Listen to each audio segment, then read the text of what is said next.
अस्सलाम वालेकुम। आज हम स्टार्ट कर रहे हैं चैप्टर नंबर 2। चैप्टर नंबर 2 का हम सबसे पहले इंट्रोडक्शन पढ़ेंगे ताकि हमें एक्सरसाइज करने में आसानी हो। ठीक है, सबसे पहले स्टार्ट करने से पहले please like and subscribe my channel and share with your friends. आपको मैथ्स क्लास 10 की मैथ्स के मैं तमाम सोल्यूशंस करवाने की कोशिश कर रही हूँ और कोशिश कर रही हूँ कि आप लोगों को ईजी वे में समझा सकूँ, मैथ्स को ईजी बना के आपके सामने पेश कर सकूँ, आपको सवालात मुश्किल ना लगे। ठीक है, प्लीज़ अपने दोस्तों के साथ मेरे चैनल को शेयर कीजिए और ज़्यादा से ज़्यादा लाइक कीजिए। Thank you. स्टार्ट करते हैं। चैप्टर नंबर 2 है मेरे पास system of real numbers, exponent and radicals. हमारे पास नाम से जाहिर हो रहा है कि रियल नंबर्स का जो है वो सिस्टम होगा। रियल नंबर्स हमारे पास वो नंबर्स होते हैं जो रैशनल और इरेशनल का सम है। ठीक है, एक्सपोनेंट हमारे पास पावर को कहते हैं। ठीक है, किसी भी नंबर के ऊपर कोई भी पावर मौजूद हो उसे हम एक्सपोनेंट कहते हैं। और रेडिकल साइन हमारे पास हम रूट की साइन को कहते हैं। ठीक है, हम इस चैप्टर के अंदर रियल नंबर्स को पढ़ेंगे, एक्सपोनेंट्स को पढ़ेंगे और रेडिकल्स को पढ़ेंगे। इस चैप्टर में इन चीज़ों को पढ़ने से पहले हमें कुछ बेसिक पढ़नी होगी, उसे पढ़ फिर हम चलते हैं रियल नंबर्स की तरफ। सबसे पहले हमारे पास नेचुरल नंबर्स है। नेचुरल नंबर्स हमारे पास वो नंबर्स होते हैं जो अपनी डेली लाइफ में हम काउंटिंग के लिए यूज़ कर रहे होते हैं। ठीक है, 1 2 3 4 5 एंड सो ऑन। ये आपके पास इनफाइनाइट नंबर्स होते हैं। ठीक है, अब आपके पास कोई भी चीज़ है तो अगर वो एग्जिस्ट कर रही है तो आप उसे काउंट करके बता देंगे ये इतनी है, मगर वो एग्जिस्ट नहीं कर रही होगी तो आप ज़ीरो नहीं कहेंगे कि ज़ीरो मौजूद है, यानी कि कुछ नहीं मौजूद है। तो इसलिए ऐसे नंबर्स जिनको हम काउंटिंग के लिए यूज़ करें वो नेचुरल नंबर्स कहलाते हैं। इसके बाद इसमें ज़ीरो मौजूद नहीं है तो ज़ीरो को हमें किसी ना किसी सेट में रखना था, तो ऐसे नंबर्स को हमने होल नंबर्स का नाम दिया। डब्ल्यू से शो करते हैं। ये हमारे पास 0 1 2 3 4 एंड सो ऑन, यानी कि ये नेचुरल नंबर इसका ही सबसेट है। तो इसमें ज़ीरो मौजूद है और बाकी ये नेचुरल नंबर जैसा है। ठीक, अब आ जाते हैं इंटीजर्स के ऊपर। अब हमारे पास ये जो सेट मौजूद था होल नंबर्स का, इसमें काउंटिंग के तो तमाम नंबर्स मौजूद थे मगर पॉजिटिव नंबर्स मौजूद थे। नेगेटिव नंबर्स के लिए हमारे पास कोई जो है वो सेट मौजूद नहीं था, तो इसके लिए हमने सेट ऑफ इंटीजर्स बनाया। सेट ऑफ इंटीजर्स को हम Z से शो करते हैं। ठीक, और यहाँ पे आप इसको दो वेज में लिख सकते हैं। आप लिख सकते हैं 0, plus -1 plus -2 plus -3 plus -4 and so on, या फिर आप 0 बीच में और राइट हैंड साइड पे पॉजिटिव नंबर्स और लेफ्ट हैंड साइड पे नेगेटिव नंबर्स। ये आपको दोनों तरीक़ों से लिखा हुआ नज़र आएगा। ठीक है, तो अब आप देखिए कि अगर आप करते हैं 2 - 1 तो 1 आपके पास यहाँ मौजूद है। अब आप करते हैं अगर 1 - 2 तब भी आपके पास -1 मौजूद है इस सेट में, यानी कि इनको अगर ऐड और सब्ट्रैक्ट करें हम होल नंबर्स को तो जो भी आपके पास डिजिट आएगा वो इस सेट ऑफ इंटीजर्स के अंदर मौजूद होगा। ठीक, ये हो गया सेट ऑफ इंटीजर्स। अब आ जाते हैं रैशनल नंबर के ऊपर। रैशनल नंबर हमें क्यों बनाने पड़े? इसलिए क्योंकि अगर हम यहाँ पे देखिए, यहाँ पे ऐड और सब्ट्रैक्ट करें कोई भी नंबर तो वो आपके पास इंटीजर्स में आ जाता है, मगर अगर हम उन्हें डिवाइड करें, यानी कि मैं 2 को डिवाइड करूँ 3 से, -2 को डिवाइड करूँ 3 से या -2 को डिवाइड करूँ 1 से, तो जो आंसर आपके पास आएगा वो आपके पास ना इस सेट में मौजूद होगा, ना इस सेट में, ना इस सेट में। तो उनके लिए हमें एक नया सेट बनाना पड़ा जो कि है रैशनल नंबर्स। ठीक, रैशनल नंबर हमें कहता है Q से डिनोट करते हैं इसे। आप इसे कह रहे हैं कि x such that x is equals to P upon Q, यानी कि where P and Q belongs to Z। आपके पास जो P और Q है ये लिए गए इंटीजर्स के ही सेट्स हैं, यानी कि आप ये ले लें पॉजिटिव या नेगेटिव ले लें कोई भी नंबर, आप उन्हें P और Q के फॉर्म में लिख सकते हैं, यानी फ्रैक्शन की फॉर्म में लिख सकते हैं। और Q नॉट इक्वल्स टू 0, ये आपके पास एक वो है शर्त कि आपके Q 0 नहीं होना चाहिए, क्योंकि जब भी आपके पास Q 0 हो जाएगा तो आपकी जो ये फ्रैक्शन है ये हो जाएगी आपके पास इन्फिनिटी हो जाएगी। अब एग्जाम्पल्स देख लेते हैं। ये हमारे पास है 0.5 एक हमारे पास ऐसा नंबर है जो इन साइड पे मौजूद नहीं है। ठीक है, अगर हम इसे P अपॉन Q की फॉर्म में लिखें तो हम लिख सकते हैं 1/2। हमारे पास है 0.025, ये हमारे पास 1/40 के इक्वल होता है। 0.25 ये हमारे पास 1/4 के इक्वल होता है। 0.333 हमारे पास 1/3 के इक्वल होता है। तो ये हमारे पास रैशनल नंबर्स हैं, क्योंकि हम इन डेसिमल नंबर्स को फ्रैक्शन की फॉर्म में लिख सकते हैं। किसी भी डेसिमल नंबर को फ्रैक्शन की फॉर्म में लिखना आपके पास रैशनल नंबर्स कहलाता है। रैशनल नंबर्स को हम फर्दर और पढ़ेंगे, इससे पहले हम देख लेते हैं इरेशनल नंबर्स को। इरेशनल नंबर्स को हम Q डैश से डिनोट करते हैं। इसमें आपसे कह रहे हैं कि x such that x not equals to P upon Q where P Q belongs to Z and Q not equals to 0। आपके पास कह रहे हैं कि आप ऐसे नंबर्स, यानी आप उन्हें जो आपके पास इरेशनल नंबर्स होंगे उन्हें आप P अपॉन Q की फॉर्म में नहीं लिख सकते। P और Q आपके पास इंटीजर से ही बिलोंग्स करते होंगे, मगर आप जो है वो उन्हें P अपॉन Q की फॉर्म में नहीं लिख सकते होंगे, और आपके पास Q इक्वल नहीं होना चाहिए 0 की। ये भी आपके पास इसमें भी शर्त थी और इसमें भी यही शर्त है। लेकिन आप यहाँ पर फ्रैक्शन में लिख सकते हैं डेसिमल नंबर्स को। ठीक, और यहाँ पर आपसे कह रहे हैं इरेशनल नंबर वो नंबर्स होते हैं जिन्हें आप फ्रैक्शन में नहीं बदल सकते। देख लेते हैं कौन से ऐसे नंबर्स होते हैं, जैसे फॉर एग्जांपल 4.314223566781।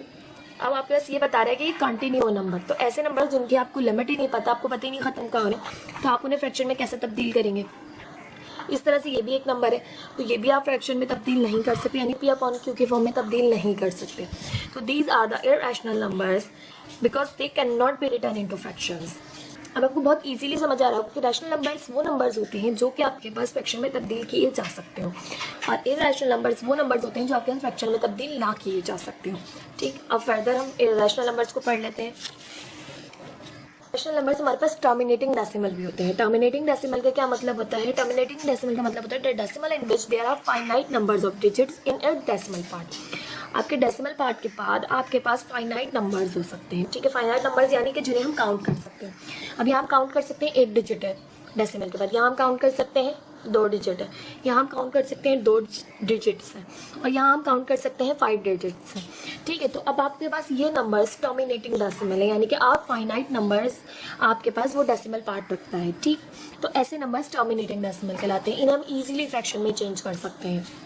जबकि नॉन टर्मिनेटिंग रिकरिंग डेसिमल, ये हमारे पास नॉन टर्मिनेटिंग का मतलब हुआ ना ख़त्म होने वाला, और रिकरिंग डेसिमल का मतलब होता है आपके पास रिपीट होने वाला, ना ख़त्म होने वाला और रिपीट होने वाला डेसिमल के बाद नंबर।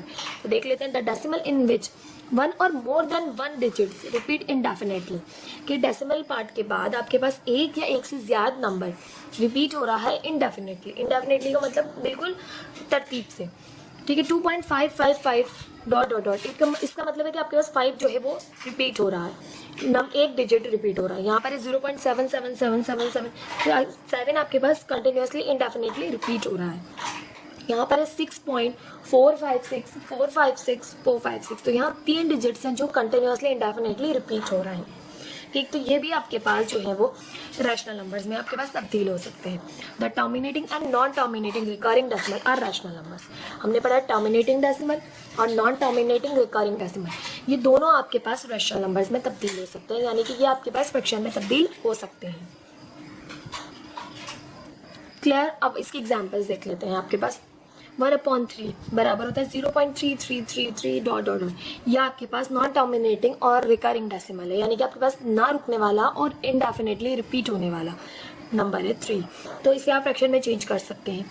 यहाँ पर है 1/11 फ्रैक्शन में तब्दील हुआ है, तो ये बराबर होता है 0.090990, यानी कि आपके पास 90 जो है वो कंटिन्यूसली, या 09 जो है वो कंटिन्यूसली जो है वो इंडेफिनेटली रिपीट हो रहा है, तो आप इसे इजीली डेसिमल में चेंज कर सकते हैं। तो ऐसे नंबर्स जो टर्मिनेटिंग डेसिमल रखते हो या नॉन टर्मिनेटिंग रिकरिंग डेसिमल रखते हो, वो नंबर्स फ्रैक्शन में इजीली चेंज हो जाते हैं। ठीक, क्लियर हो गया। ये तो रैशनल नंबर्स की बात हो गई। अब आ जाते हैं इररेशनल नंबर्स के ऊपर।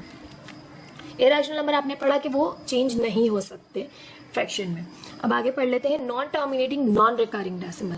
आपके पास इररेशनल नंबर्स में नॉन टर्मिनेटिंग ना ख़त्म होने वाला या ना रुकने वाला, नॉन रिकरिंग और रिपीट भी ना होने वाला। ठीक, अब the decimal which is non terminating where no any digits repeat in the decimal part indefinitely. क्या मतलब है? इसका मतलब ये है कि ना ही डेसिमल के बाद जो नंबर है वो रुक रहा है, और ना ही कोई नंबर ऐसा है जो रिपीट हो रहा है इनडेफिनेटली। यहाँ पर देख लीजिए, पाई की वैल्यू होती है 3.14159265 डॉट डॉट डॉट, कोई नंबर ऐसा नहीं है जो इनडेफिनेटली रिपीट हो रहा हो। यहाँ देख लीजिए, √2 को अगर हम ओपन करें, √2 को अगर हम डेसिमल में लिखें तो 1.41422135 डॉट डॉट, ना ही रुक रहा है और ना ही जो है वो रिपीट हो रहा है। तो ये नॉन टर्मिनेटिंग नॉन रिकरिंग जो है वो डेसिमल्स हैं। इनको हम इजीली या इनको हम फ्रैक्शन में तब्दील नहीं कर सकते हैं। तो these are non terminating non recurring decimals, these are irrational numbers. Clear? तो इररेशनल नंबर्स और रैशनल नंबर्स आपको इजीली समझ आ गए होंगे, आई होप। अब हम देख लेते हैं रियल नंबर्स। आपने रैशनल इररेशनल इजीली समझ लिए, अब रियल नंबर्स देख लेते हैं। Union of the sets of rational numbers q and irrational numbers q dash is called the set of real numbers denoted by r। आपके पास जो r होता है यानी रियल नंबर्स होते हैं जो, वो आपके पास रैशनल और इररेशनल का यूनियन होते हैं। ठीक, यानी कि उसमें रैशनल नंबर्स और इररेशनल नंबर्स दोनों मौजूद होते हैं, वो नंबर्स रियल नंबर होते हैं। ऐसे नंबर जो फ्रैक्शन में तब्दील हो भी सकते हो और ना भी हो सकते हो, डेसिमल में हो और चेंज या ना हो, तब भी आपके पास क्या होता है, वो रियल नंबर्स के बराबर होते हैं। आप इस सेट को इस तरह भी लिख सकते हैं, R is equal to X such that X belongs to Q और X belongs to Q dash, यानी कि आपके पास एक्स जो है वो क्यू से भी बिलोंग करता है और क्यू डैश से भी बिलोंग करता है। The set Q and Q dash are disjoint sets।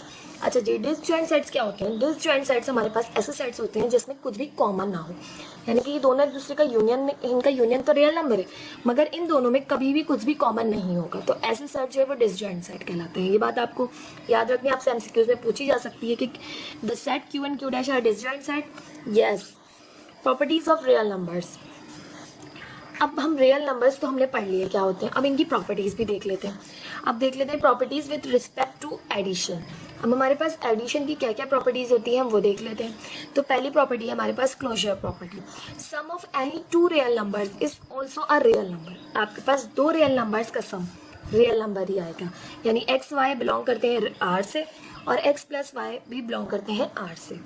ठीक है, एक्स और वाई है, एक्स आपके पास रियल नंबर है, वाई भी आपके पास रियल नंबर है, इन दोनों को ऐड कर लें तो जो आंसर आएगा वो भी रियल नंबर में ही आएगा। ठीक, क्लोजर प्रॉपर्टी क्लियर। आपको एग्जांपल्स दी हुई है दो और एक्स्ट्रा।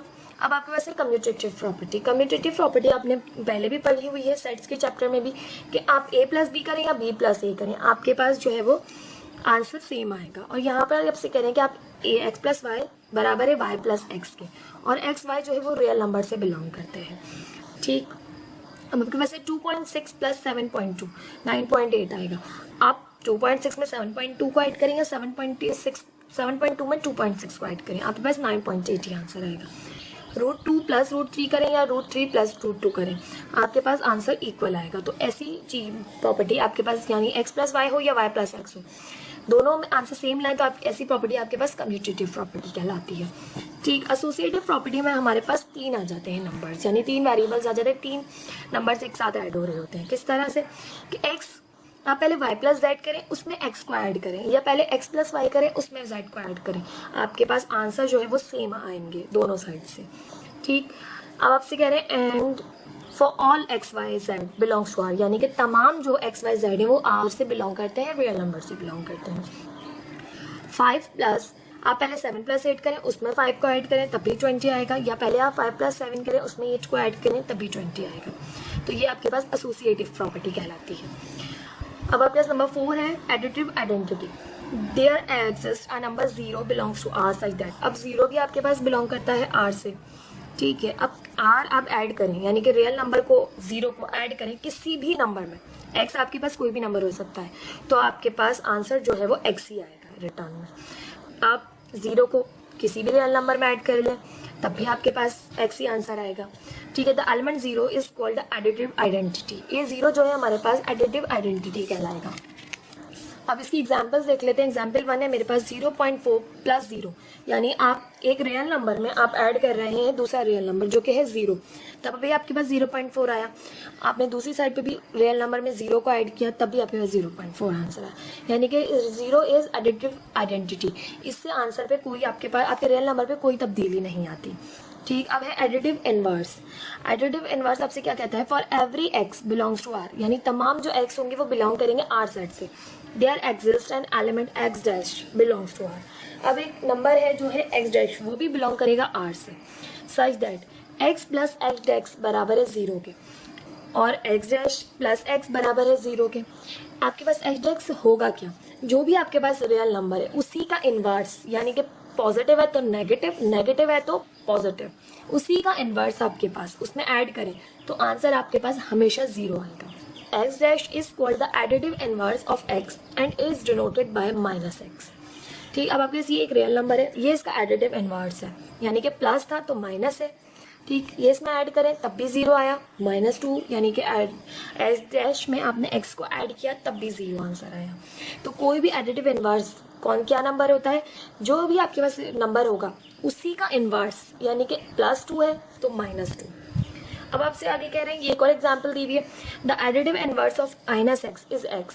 क्यों -x का x क्यों है, क्योंकि ये है माइनस, आपने -x में माइनस और ऐड किया तो ये प्लस का x हो गया, क्योंकि आपके पास -x का एडिटिव इनवर्स क्या होगा, आपने इसी को माइनस से मल्टीप्लाई करना है, तो माइनस माइनस आपके पास क्या हो जाएगा, प्लस एक्स। तो माइनस एक्स का एडिटिव इनवर्स हुआ प्लस एक्स, लेकिन किस वजह से हुआ ये आपको बता दिया किस तरीके से हुआ। लेकिन आप डायरेक्ट याद रखें कि माइनस एक्स का प्लस एक्स है और प्लस एक्स का माइनस एक्स है, एडिटिव इनवर्स। ठीक, ये तो हो गई properties with respect to addition. ठीक, यहाँ तक आपको क्लियर है। अब हम पढ़ेंगे properties with respect to multiplication. वही प्रॉपर्टीज हैं बट मल्टीप्लिकेशन के उससे पढ़ेंगे। अभी हमने एक्स प्लस वाई पढ़ा था, अब हम एक्स वाई पढ़ेंगे। ठीक, फर्स्ट प्रॉपर्टी है क्लोजर प्रॉपर्टी। क्लोजर प्रॉपर्टी आपसे कहती है product of any two real number is also a real number. दो रियल नंबर्स का प्रोडक्ट आपके पास रियल नंबर ही आएगा। एक्स को वाई से मल्टीप्लाई करें, रियल नंबर आएगा। ठीक, ये आपके पास है 0.6 रियल नंबर, 0.4 भी एक रियल नंबर है। इन दोनों को मल्टीप्लाई करें 0.24 आएगा। ठीक, ये भी एक रियल नंबर है। कम्यूटेटिव प्रॉपर्टी, कम्यूटेटिव प्रॉपर्टी आपसे कहती है एक्स वाई करें या वाई एक्स करें, यानी आप एक्स को वाई से मल्टीप्लाई करें या वाई को एक्स से मल्टीप्लाई करें, आपके पास आंसर जो है वो बिलोंग करेगा रियल नंबर से और वो इक्वल होगा। For example √2 multiply by √3 equal to √6, √3 multiply by √2 is equals to also is equals to √6। ठीक, एक्स वाई करें या वाई एक्स करें, ये कम्यूटेटिव प्रॉपर्टी एडिशन की भी है और ये कम्यूटेटिव प्रॉपर्टी आपके पास मल्टीप्लिकेशन में भी है। अब आ जाती है एसोसिएटिव प्रॉपर्टी। एसोसिएटिव प्रॉपर्टी कहती है आपसे कि एक्स वाई को वाई जेड को मल्टीप्लाई करें एक्स से या एक्स वाई को मल्टीप्लाई करें जेड से, यानी कि आपको एग्जांपल 1 दी है, आप √3 को मल्टीप्लाई करें 5/7 से, देन फिर 0.2 से मल्टीप्लाई करें, या पहले 0.2 को √3 से कर लें फिर मल्टीप्लाई कर लें 5/7 से, तो आपके पास दोनों साइड्स का जो आंसर आएगा वो इक्वल आएगा। ठीक, ये बाकी एग्जाम्पल्स दी हुई है आपको। नंबर 4 प्रॉपर्टी है मल्टीप्लिकेटिव आइडेंटिटी। मल्टीप्लिकेटिव आइडेंटिटी क्या कहती है, there exist a number 1 belongs to real number size that. यहाँ पर जो है आपके पास मल्टीप्लिकेटिव आइडेंटिटी में आपके पास नंबर होता है 1, एडिटिव आइडेंटिटी में आपके पास 0 होता है, यहाँ मल्टीप्लिकेटिव आइडेंटिटी आपके पास 1 होती है। आप x को 1 से मल्टीप्लाई करें या 1 को x से मल्टीप्लाई करें, आपके पास आंसर x ही आएगा और वो बिलोंग करता होगा रियल नंबर से। ठीक, the number 1 is called the multiplicative identity. जिस तरह से हमने पीछे पढ़ा था कि 0 जो है आपके पास एडिटिव आइडेंटिटी कहलाता है, इसी तरह 1 आपके पास मल्टीप्लिकेटिव आइडेंटिटी कहलाता है। ठीक, फॉर एग्जाम्पल √5 मल्टीप्लाई बाय 1 या 1 multiply by √5 is equals to √5। अच्छा जी, अब एग्जाम्पल आपको एक दी हुई है, does each of a set A is equals to 0 1 and B is equals to 1 -1 possess the closure property with respect to addition and multiplication। अब आपको दो क्वेश्चन दिए हैं, आपने एडिशन से भी और मल्टीप्लिकेशन से भी प्रूव करने हैं। स्टार्ट करते हैं। To see the closure property in set A with respect to addition, 0 + 0 is equals to 0 belongs to A. ठीक, ए से बिलोंग करता है।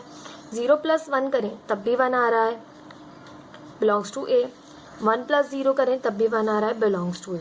ठीक है, आपके पास ये भी बिलोंग करता है, ये भी बिलोंग करता है इसे और ये भी बिलोंग करता है इसे। बट अब आप 1 + 1 करें तो वो आ रहा है 2 और ये बिलोंग नहीं करता ए से। ठीक है, तो since 2 is not belongs to A, so A does not have the closure property with respect to addition. To see the closure property in set A with respect to multiplication, अब multiplication के लिहाज से देख लेते हैं। 0 multiply by 0 is equals to 0, it belongs to a। 0 multiplied by 1 is equals to 0, belongs to a। 1 multiplied by 0 is equals to 0, belongs to a। and 1 multiplied by 1 is equals to 1, belongs to a। यानी multiplicative property में तमाम जो है वो belong कर रहे हैं ए side से। Hence a has the closure property with respect to multiplication। तो इसकी जो है वो एडिशन की जो प्रॉपर्टी वो प्रूव नहीं हुई और लेकिन मल्टीप्लिकेशन की प्रूव हो गई है। Now to see the closure property in set B with respect to addition, पहले हम एडिशन के रिस्पेक्ट से देख लेते हैं। हमने किया दोनों को 1 + -1 is equals to 0 belongs to B, no belongs to B, क्योंकि 1 - 1 इज इक्वल्स टू 0 और ये हमारे पास बी साइड से बिलोंग नहीं करता है।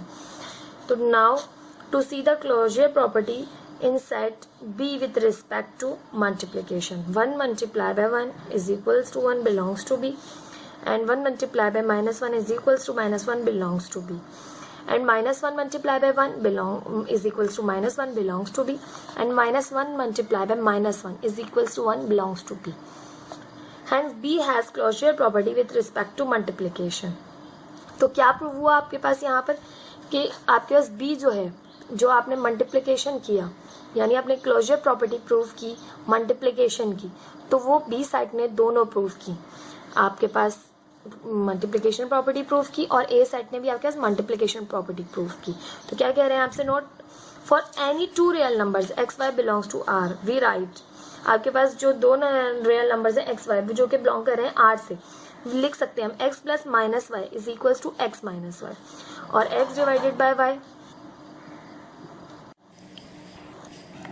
एक्स डिवाइडेड बाय वाई करें, यानी एक्स और वाई को डिवाइड करें, तो आपके पास एक्स डिवाइडेड बाय वाई और वाई आपके पास जीरो नहीं होना चाहिए। ठीक, ये आपके पास आ गया। अब आपसे कह रहे हैं मल्टीप्लिकेटिव इनवर्स। अब मल्टीप्लिकेटिव इनवर्स क्या होगा आपके पास, आपने एडिटिव इनवर्स में देखा था कि आपके पास x का एडिटिव इनवर्स था माइनस एक्स, तो यहाँ पर देख लेते हैं for each x belongs to r x is not equals to zero, there exist an element x star belongs to r such that x multiplied by x star is equals to x star multiplied by x is equals to 1।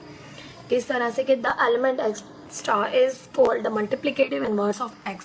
It is also written as 1 upon x or x minus 1. Thus x multiplied by 1 upon x is equals to 1.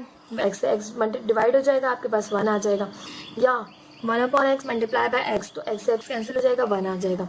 तो आपके पास x का जो है वो multiplicative inverse होगा इसी का reciprocal. ठीक है, तो एक्स है तो आप उसे 1 अपॉन एक्स से मल्टीप्लाई करेंगे। ठीक, अगर वाई है तो 1 अपॉन वाई से मल्टीप्लाई करेंगे। एग्जाम्पल देख लेते हैं, हमारे पास है 5, तो इसका मल्टीप्लिकेटिव इनवर्स होगा 1 अपॉन 5। 5 से 5 कैंसिल, 1 आ गया। 1 अपॉन 5 को 5 से किया तब भी 5 से 5 कैंसिल हो गया, 1 आ गया। ठीक, ये बाकी प्रॉपर्टीज हैं, तो आप लिख सकते हैं कि 1 upon 5 is the multiplicative inverse of 5 and 5 is the multiplicative inverse of 1 upon 5।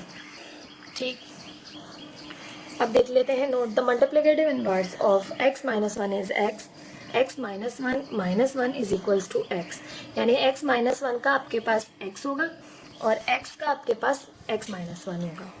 ठीक, distributive property of multiplication with respect to addition, आपके पास से पहले आप y प्लस जेड को ऐड करें, देन मल्टीप्लाई करें x के साथ, या पहले x को y के साथ मल्टीप्लाई करें और x को z के साथ मल्टीप्लाई करें, देन ऐड करें, तो आपके पास ये आंसर जो है वो दोनों साइड से इक्वल आएगा। और दोनों ही जो है वो तीनों जो आपके पास x y z दिए हुए वो बिलोंग करती हैं रियल नंबर से। देख लेते हैं एग्जाम्पल, 1 अपॉन 3 प्लस 2 अपॉन 5, इनको पहले ऐड कर लें फिर रूट 2 से मल्टीप्लाई करें। ठीक है, या फिर पहले रूट 2 को 1 अपॉन 3 से करें, फिर रूट 2 को 2 अपॉन 5 से करें, देन फिर इन दोनों को ऐड करें, आपके पास दोनों साइड से आंसर जो है वो इक्वल आएगा। ठीक, यहाँ तक हम देख लेते हैं, अब ये एक्सरसाइज हम अपनी स्टार्ट करेंगे।